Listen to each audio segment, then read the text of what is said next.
All right, welcome to SIG-Apps. Today is September 19th.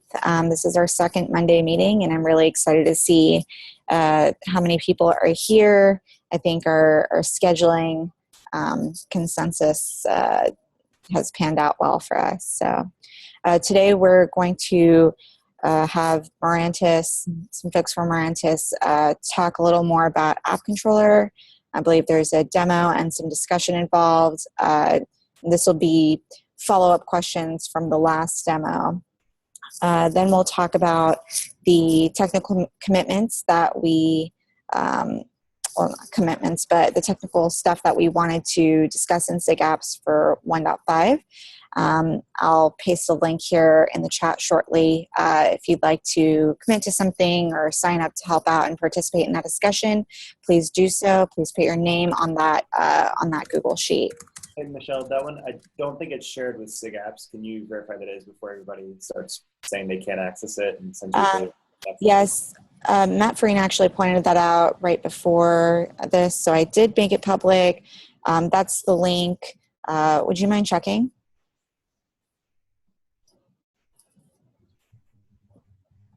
It is still giving me that you need to request access. Oh, okay, all right. Can you try shift refreshing?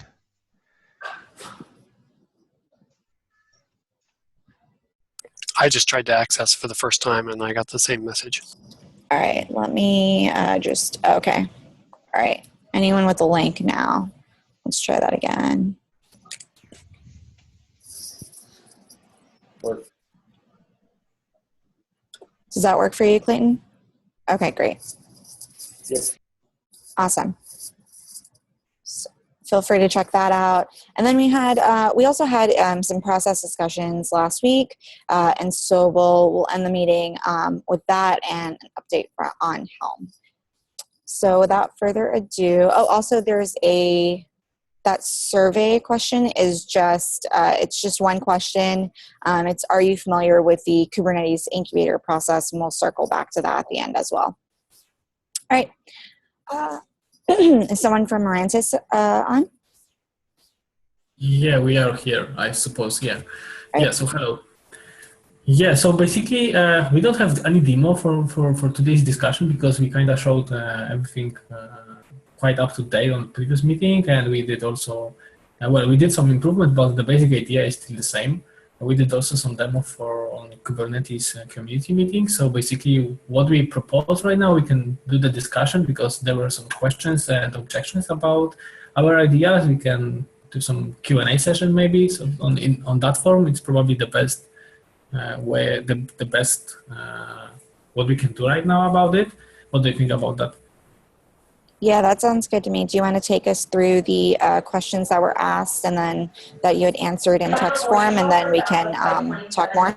Yeah, it sounds like a plan, exactly. So I will try to share my screen maybe with those questions because we also filled the answers there, but I will try to share the screen.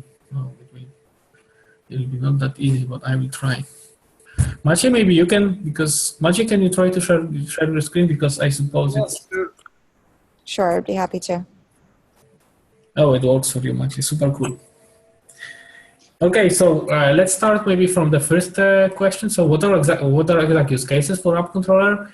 So basically, AppController will help with any legacy workload, for example. So by legacy workflow for enterprises, we obviously mean any, well, let's say any big company or any big enterprise has some already existing workload and they want to port it into the Kubernetes. And there's basically no way that they will rewrite whole application into microservices safe or microservices ready status. So they need some kind of dependency management, and because they will basically not work in any other way. Yeah, so Maciej, something happened with your screen. Yeah. Yeah, and also obviously one of those use cases is, for example, OpenStack. It's not easy to deploy OpenStack without AppController. There are some ways, but we can probably discuss it also later, because we have some doubts about current approaches, and yeah, we think that AppController some of them or all of them. Also, we have one new use case in our minds, which is MySQL multi-slave scenario, which requires a lot of coordination and a lot of actions, a lot of monitoring stuff. For example, when you have MySQL multi-slave, when your MySQL master is dead or not accessible anymore, you need to promote primary slave into master, then relegate master into secondary slaves, and so on. So wipes on data and so on. So this is what is currently not possible with any solution that we are aware of. Obviously, not speaking about something completely separated from Kubernetes, like some other workloads. Yeah, I think this is a good one for the first question of how it fits in, right? Like I think we had envisioned being able to run MySQL master slave setups within pet sets in some scenarios. And so I think trying to fit this in with how does this fit in with a pet set and how would you combine it with a pet set? That kind of example would be really useful in a document or design proposal. Okay, so I will answer like you can use pet set with AppController perfectly fine because we are not inventing any new Kubernetes objects. We are just using them as they are. So you can use MySQL slave with MySQL master slave with AppController perfectly fine, and AppController can drive this deployment if you need to. But if you have also some application that depends on this MySQL master slave, you can easily put it into your dependency graph and use it. Yeah, and I think that's a really important point. So you're layering on top of existing primitives. And then the next question I would have would be, so like the Helm server component, specifically deployment manager and how it resolves things. Would this be something that's usable within deployment manager or not? Can you repeat your question? Because Sure. I didn't get it. So part of Helm is what used to be deployment manager, that server-side component. And one of the original goals of deployment manager was to resolve templates and to be able to drive updates. Would this fit within Helm cleanly? And how, like, has anybody really had the discussion, or is this still just early on in that phase? Yeah. Okay. So Maciej, can you scroll down a bit because we have some questions here. Not that much. Yeah, exactly. So basically, screen, but thank you, whoever is. Okay. Thank you very much. So whose screen is that? Okay, let's exit. Okay, yeah. So basically, Helm is a bit different because for Helm you need, let's say, package your application and so on. You need some, Maciej. Yeah. So basically, you need you need to package your application. You need to do some definitions and so on. And for AppController, you just need, you just use your existing Kubernetes objects. You just describe dependencies as third-party objects, and that's it. So you don't need any packaging, any dependencies between packages and so on. You just use objects and so on. So let's say AppController is more low level than Helm. Yeah, so that's probably the shortest answer that I can give for this question. Okay. I hope it answers your question. If not, maybe Maciej or Ilya from AppController Mirantis team will be able to explain it more detail. I think that's the high level question. And just in general, like this set of questions and answers you see here in this chunk that you guys have written out, this is what we would normally put in a proposal in Kubernetes, whether it goes into Kube or not. So I think that's like, why I'm trying to push you guys a little bit to write a proposal up is a simple design document that answers these questions and that people can comment on. That's how we do design in Kubernetes. And whether it's Kubernetes or not, like what having the document and the proposal does is it gives everybody a place to go to ask these questions and then get the answer. And so like all of the information you guys are giving is fine. I would really say like you guys really need to create a proposal in Kube just to frame the discussion so that we can ask all these questions there and get a record of it. It doesn't mean that you have to go into Kube or that it blocks you guys doing useful work. It's really just it is how we communicate these sorts of decisions. Okay. Thank you very much for your feedback. Yeah. Okay. So maybe let's scroll a bit up. Yeah. So more questions. There were more questions. So how does it fit with current kube concept? So basically, as I said previously, we are using all Kubernetes objects. So we don't reinvent wheel. We just use the objects here. The design of AppController is very similar to other controllers like budget controllers and something and so on. So this controller manager process is very similar to to our design.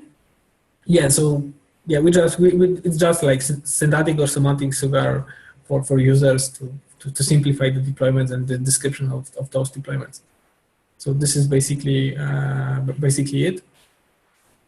Okay, so next question was about the direction, about the project direction. So we for sure want to create a roadmap very soon. We need to start releasing it frequently, and we need to reach beta project state because we got some interest from big companies, and we need to develop it quickly with some solid roadmap and use case based, with more developers and so on. So this is what's going to happen here. Yeah, what more? Yeah, then how is different from workflow proposal? So Maciej, can you describe it? Yeah, sure. Okay, so there is this workflow proposal. It has been there. I think it was merged in 1.3, and basically. AppController does most of the stuff that workflow proposal actually proposed. Not exactly the same way as workflow proposal described. The implementation differs a bit, but the main points are there, except for AppController being a bit more generic, because workflow proposal is actually focused on the jobs, on the workflows that consist of only batch jobs being run in a directed acyclic graph. And in AppController we have most of usable Kubernetes objects, and we are adding support for even more of them as we go further. So yeah, it's really similar. Can you give us a high-level overview of the workflow proposal, just for those of us who aren't familiar? Yeah, of course. Sorry. Thank you. Just let me find a link so I can. Okay, so I'll send a link in the chat, and I will talk a bit about this. Yeah, so this is an independent proposal. We didn't have anything to do with that as far as I remember, but it actually it's quite similar to what we tried to do. So basically it's about introducing workflow functionality in Kubernetes. Workflows as in directed acyclic graph that can schedule jobs that may be dependent on each other. So there were four use cases. The first one was, as a user, I want to create a job B which depends upon job A running to completion, which AppController actually solves. There was a thing about workflow composability, which can be achieved in AppController, but it's not being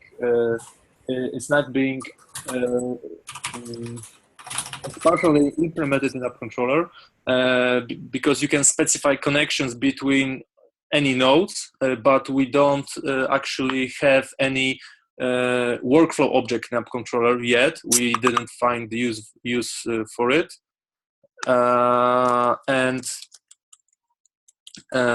but it may be possible that if we decide that we actually need some some separate object that would represent the graph itself, then that we can just add it, and it would be then easy to compose them.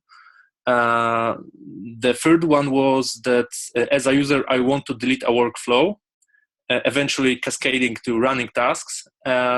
So it's, again, we don't operate on workflow objects in AppController. In AppController, we have dependencies and resource definitions, which are interpreted by our controller pod, and it reads them and creates Kubernetes objects as the dependencies are met, as the dependencies for them are met. But I personally think that it would be enough to have, for example, to use labels for that, and label the Kubernetes definitions of objects that you want to create, and then you can just use labels for deleting and filtering them and retrieving them. And the last stuff is, the last use case is reads, as a user, I want to debug a workflow, ability to track failure.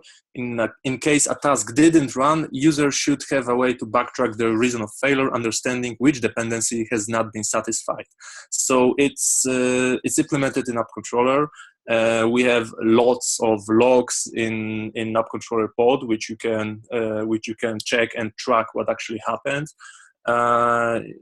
Yeah, and also you can see, we have a little JS visualization tool to see how your deployment graph actually looks like. So you can, it's offline.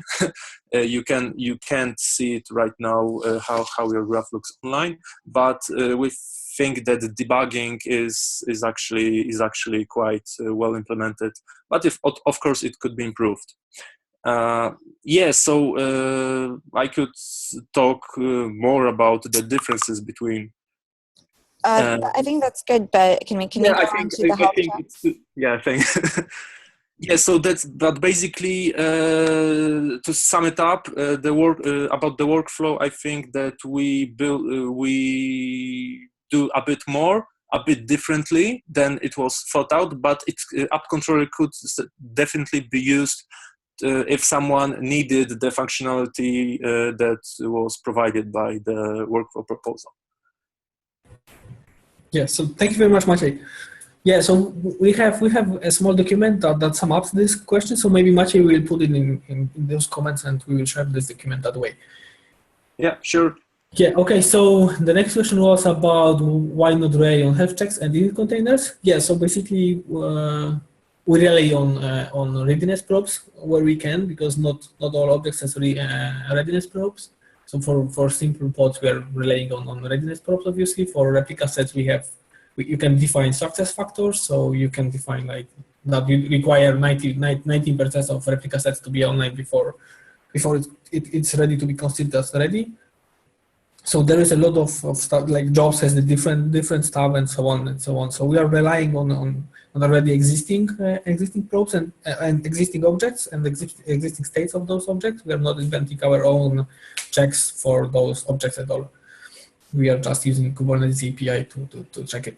Also about the init container, well, we think it's quite hard to debug because of some, yeah, like you don't have logs in central place. As long as you didn't like put those logs from init container to the central place, your logging is basically inside this container. So you can, it's not that easy to debug. Deployment logic is also inside object definition. So when you want to change the deployment logic, you need to mess up with all your objects that affects that logic. So it's hard to follow it.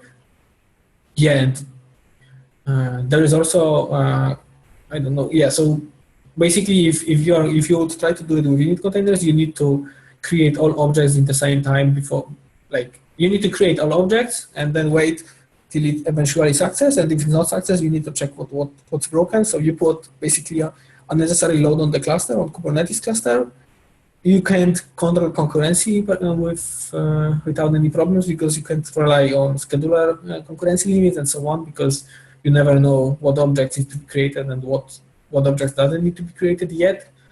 So there is like, so those cases. Also, using init containers, we basically are solving like problems per case, not per entire class of the problems, obviously. Yeah, and this needs to be basically probably written, especially for every case, with some different logic. Maybe after some cases, we'll have some more generic approach for that.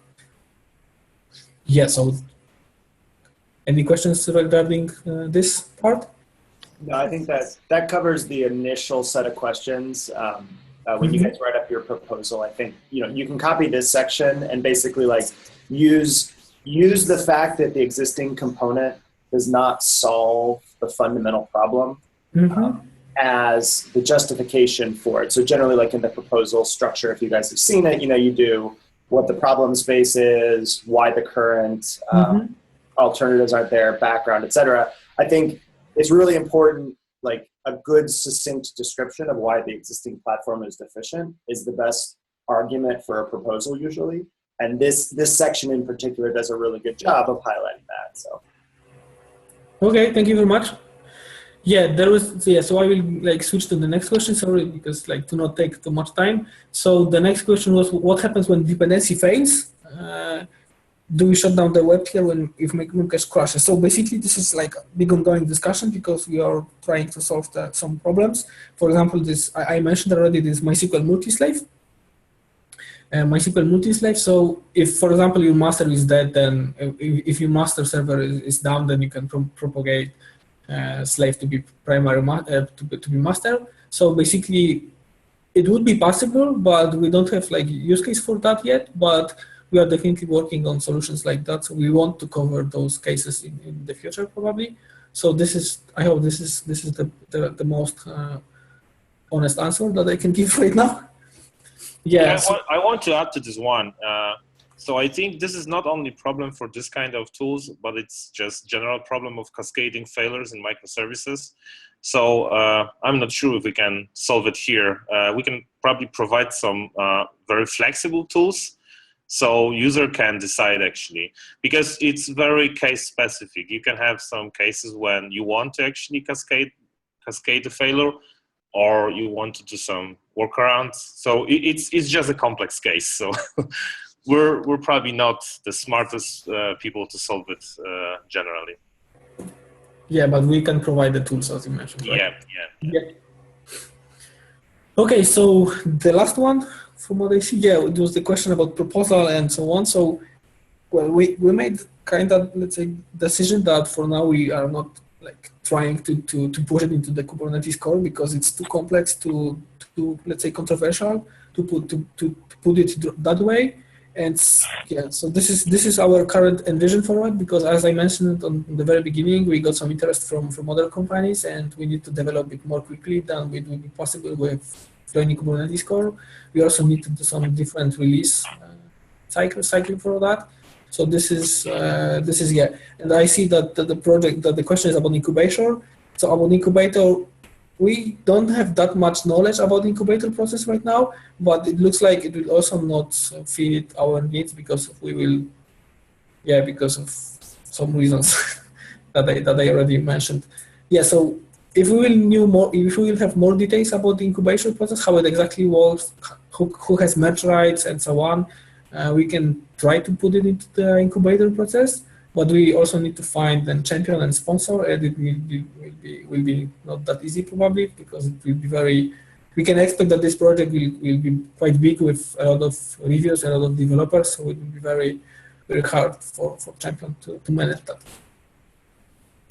Yeah, I think this is a tough one. Like Helm kind of was, deployment manager kind of got grandfathered in, and then the Helm combination, like we didn't have the incubator process there, so we haven't really dealt with like a big project coming in that was mostly fully designed. And so I think this is really your guys' choice about how you want to proceed here.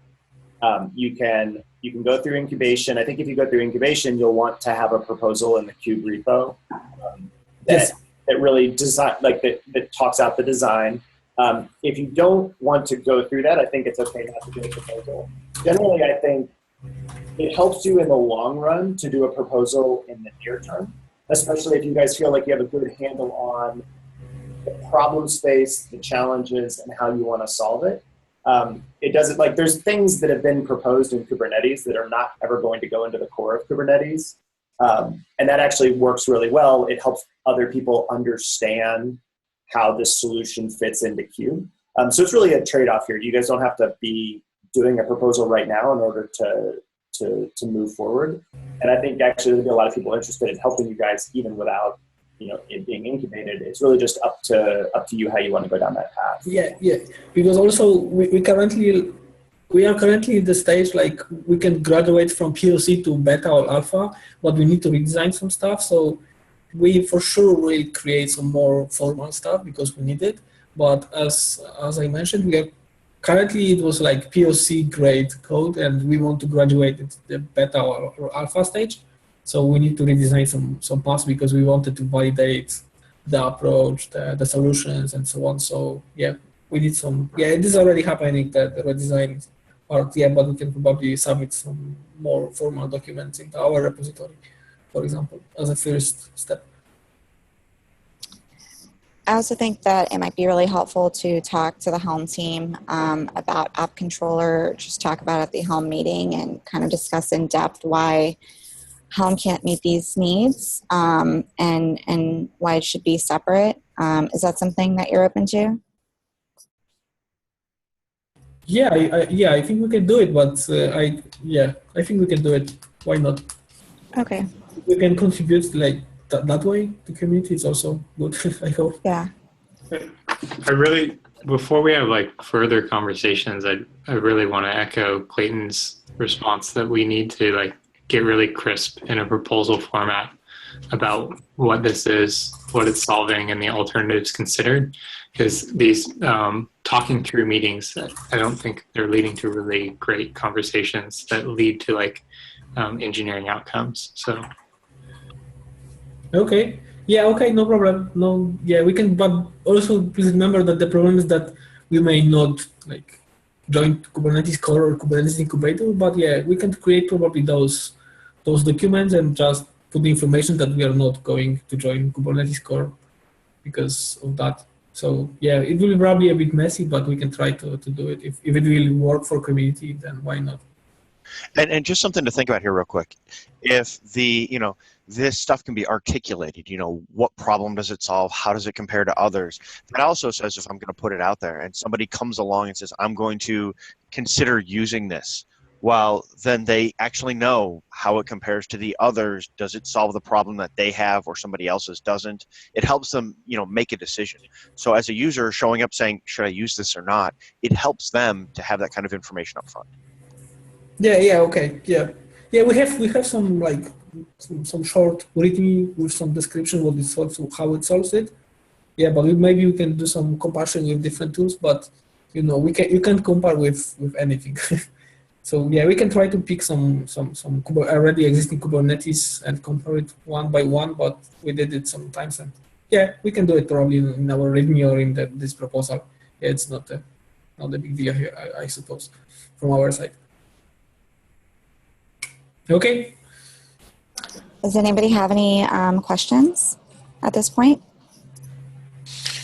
Maybe just I want to ensure, does this component introduce some extension to AppController? To Kubernetes API, if I understand correctly. We are using third-party resources to store dependencies, and we are not adding any Kubernetes like Kubernetes code to Kubernetes itself. Yeah, so basically, but we also plan, even if not, we are for sure interested in improving third-party resources because we see gaps there. For example, there is no describe for them. There is like integration could be better and so on. So we will for sure provide some improvements in Kubernetes areas that are touching UX. Because I'm interested in working with that component in Helm. As far as I know, Helm can discover some third-party resources, so yeah, potentially we can use it to deploy some applications inside. Thanks Thanks. Note too that there's a lot of work going on to make it easier to have something that's outside of the Kubernetes core APIs that reuses as much of the code as possible to make it easy to extend. So we call those extension API servers or generic API servers. Hopefully in the 1.5 and 1.6 timeframe, it will get much easier. So there'll be a path for someone who starts with a third-party resource and then wants to turn them into real resources that you can run on top of the cluster as actual productizable sorts of things that can have their own security and policies. So there is a path there, but it's not quite fully fleshed out yet. Okay, is it somewhere documented or any plans are somewhere? It's being handled under SIG-API machinery. So there are a number of folks working on it. I'll try and dig up data. Okay, thank you very much. All right, thanks so much. There were like a few days in the channel where multiple people had so many questions on AppController, so I really appreciate you guys taking the time to come in and go through each of those with us. And I know that's a little tedious, but I really appreciate it. And so the next step is getting that formal document out. All right, so let's go on to the next topic. So for the past few weeks, we've been discussing what things we want to focus on as a SIG in the 1.5 cycle. And so we have a doc that we went through there. And the next step was committing to each of those items. And so let me pull that doc up real quick.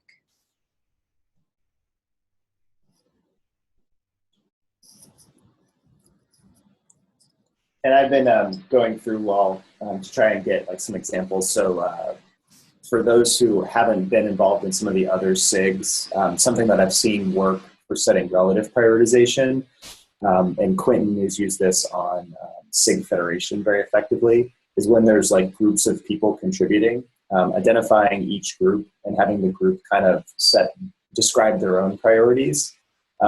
So that everybody kind of knows what the different groups of folks, whether it's individual contributors in the community, whether it's a set of people working together, like in a life cycle SIG, or whether it's a company contributing, there's a rough breakdown of what everyone thinks is the most important thing, and that helps kind of the whole SIG allocate review resources, because if there's something that's really important to me and that it's not important to someone else, but they have something that's important to them and it's not important to me, the two of us can work together to share review time so that there's enough bandwidth to ensure that the feature gets designed and rotated. So I added that column, relative prioritization by groups. This is really more how each group, and we can have as many groups as everybody wants to go add, of what they think is the most important thing for them and what they want to achieve.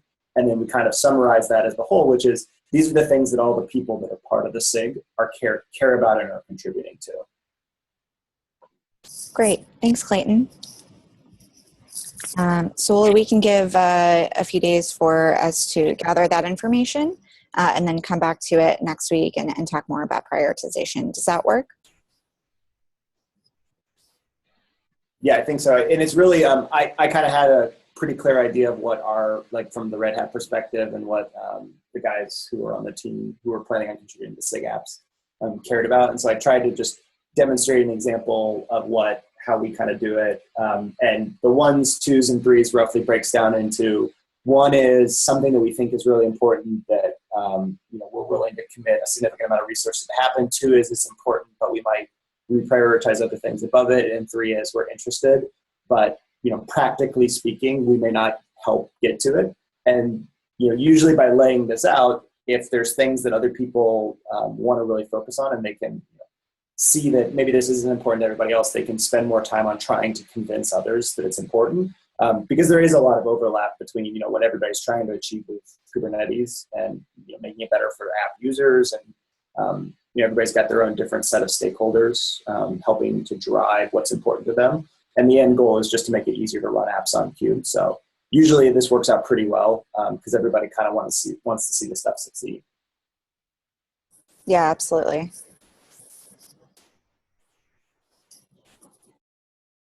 All right, so that sheet is there. Clayton, do you want to discuss anything more on the 1.5 technical bullet points? There have been a couple of discussions on the pet set work. It's probably too much detail to get into here. But there's, just from a practical perspective, we've been trying to sort out how to really bring pet sets to beta. That's like the Eric articulated it really well last week. There's a couple of smaller things that have started to trickle out. And I want to get, I don't know if Prashant is here today. I don't think Prashant can make this one. I want to get Prashant here next week for sure. And kind of, we should sketch out like, here's what we're going to try and do. And we have 6 weeks to go do it. And as much as possible, get that list for pet sets sorted out. Because I know a lot of people have been recently about pet sets not being what they expected them to be. And we want to help make sure that we have a good path to that. Of the rest of the stuff, I don't think there's anything net new that's come up since the last week that I'm aware of. And Clayton, this is Eric. I don't know how much you guys have talked about it, but from what I hear talking to him, Prashant has quite a few other non-pet sets demands on his time for this quarter. So we have to make sure that we're adequately staffed to finish all our pet set goals. Yeah, agree. Okay, so should we schedule a good chunk of time next week to discuss pet set in detail if Prashant can make it to the call as well? I think if we have the prioritization list and people are kind of signing up for stuff, we'll have a good idea of maybe we can spend the time at the beginning to figure out what is insufficiently covered. And then that would be where people can do the call for additional support. I could think from the 1.5 perspective is we really do want to, in the next week, we want to kind of get the list of things that we think we're going to do. So we really only have a week left if we're going to have the whole release to work on stuff to make sure that we get everything listed here. So I think pet sets is a good chunk of that, but I don't want to take time away from making sure that everything someone thinks is important gets the attention it deserves on the list. Sure, absolutely. I want to do a clarification about the list. Sure. It's saying what people plan to work on. It's distinct from the notion of SIG approval for a design or something. So if replica sets improvements is on there, for example, doesn't mean that it's pre-approved to do whatever they do or something like that, right? Yeah, that's correct. Okay. Okay, if there are no more comments or questions on that, then we'll move on to the next topic, which is discussing the process questions from last week. So there were two big ideas. One was, do we want a group of people from SIGApps, say 10 or so people, who can be on the SIGApps team and be tagged in smaller pull requests or issues for review? So do you have any thoughts and opinions on that? Sorry, what's the context on this? Yeah, so this is mainly for SIGApps to participate in review process. So I get pinged, the SIGApps leads get pinged on a lot of issues, but we're just trying to distribute the responsibility of reviewing reviewing something SIGApps related that's small and doesn't require a lot of context. Eric, do you have anything to add here?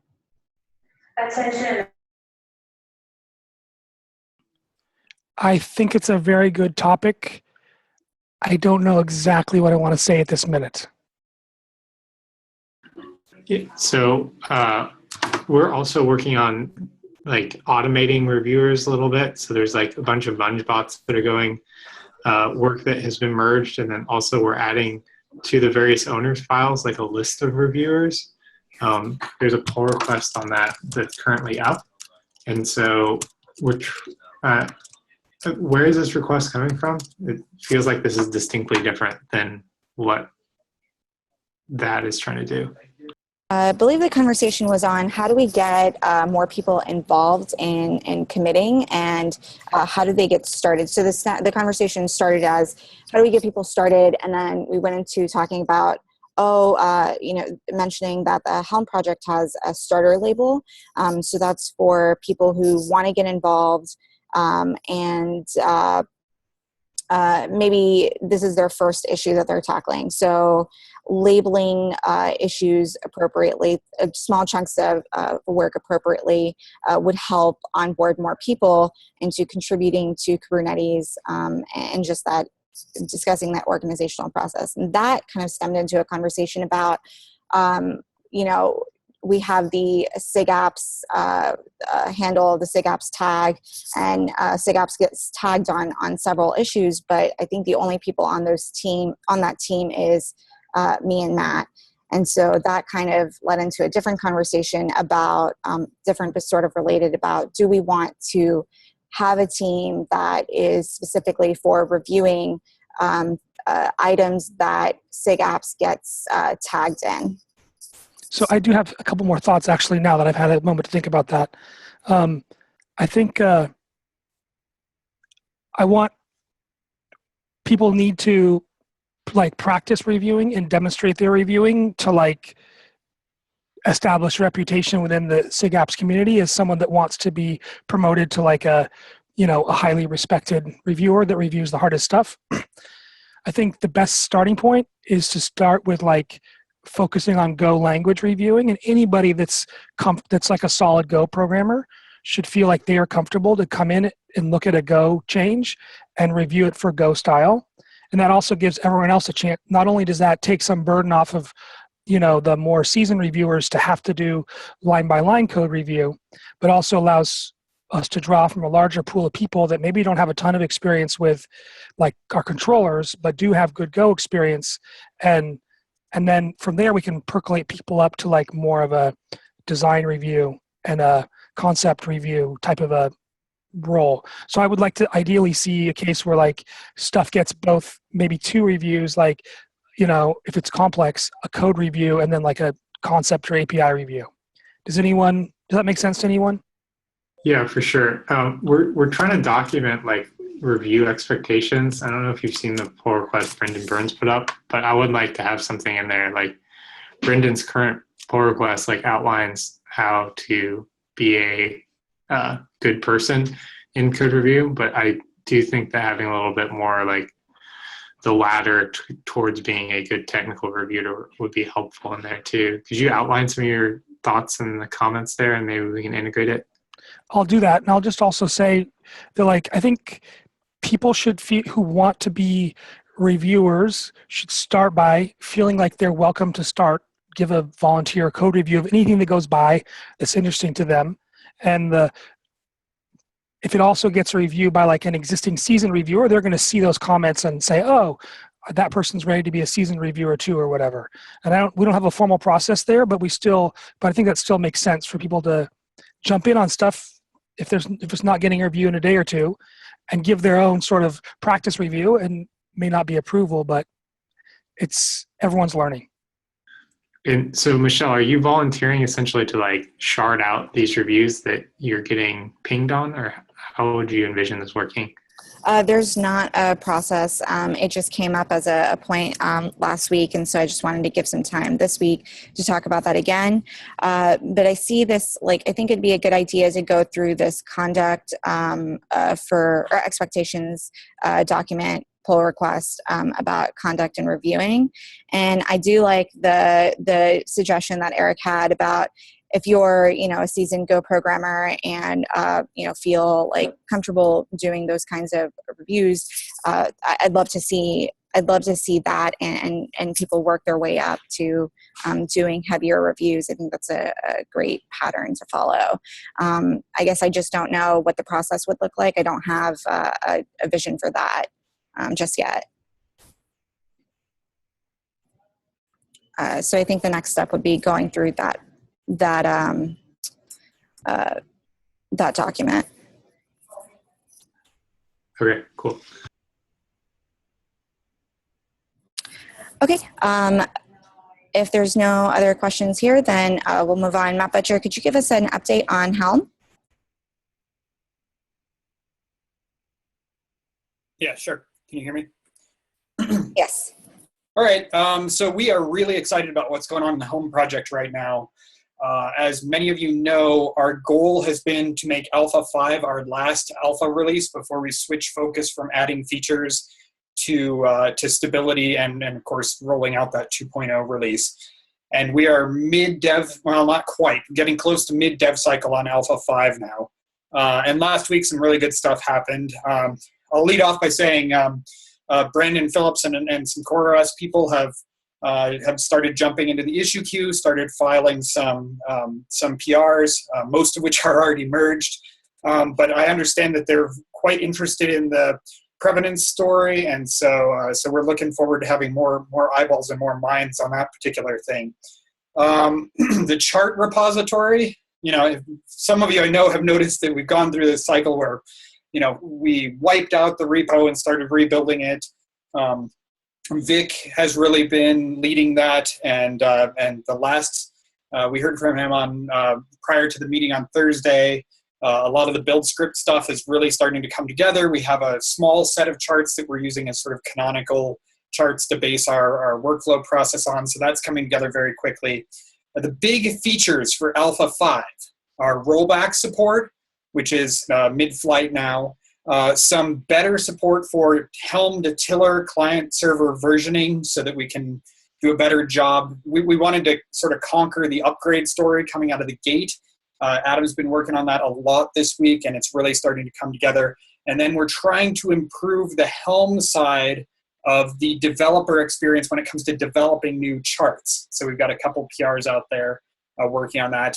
And then in the last week, a couple of big issues got identified and resolved. So we are on schedule. We're going to try and roll out our final alpha right at the beginning of October, which means we'll be moving into stability from there. So overall, just been a really exciting, good, strong couple of weeks on the project. And we're gaining new contributors and we're gaining momentum. So the project seems to be just in an extraordinarily healthy position right now, and we're really excited. That's all I got. Thanks so much. Does anybody have any questions for Matt? Or me, for that matter, I guess. All right. Thank you again. All right, so I'll leave some time in the last few minutes for anybody to ask questions or start discussion on topics that they want to start discussion on. I know this week has been, and the last few weeks have been very heavy on discussion on technical Kubernetes concepts and topics and issues. So next week you can look forward to, not that this isn't exciting as well, but next week we'll have some fun demos lined up as well. But with that said, would anybody like to, I'll give everyone the floor. Does anybody want to bring up anything? Sure, Eric. A very quick one. I'm trying to decide if I'm going to spend the week at KubeCon or not, and I'm curious to know who from this community is going. So if there's some organized way to all say yes or no, that'd be cool.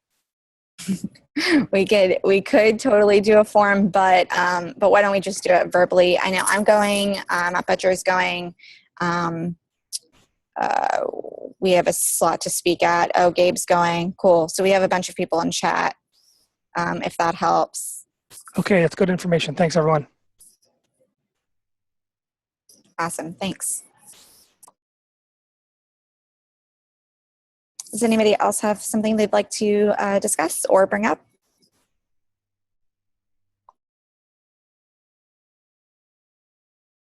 Okay, and if you've been working on Helm, like I know Matt and I would love to meet or discuss, talk with you some more at KubeCon if you are going to be there. Love to chat. All right, I guess we can go 10 minutes early, you guys. Thanks so much for joining. Demos next week. Feel free to sign up for those, commit to some of those issues that we want to do in 1.5. Have a great day.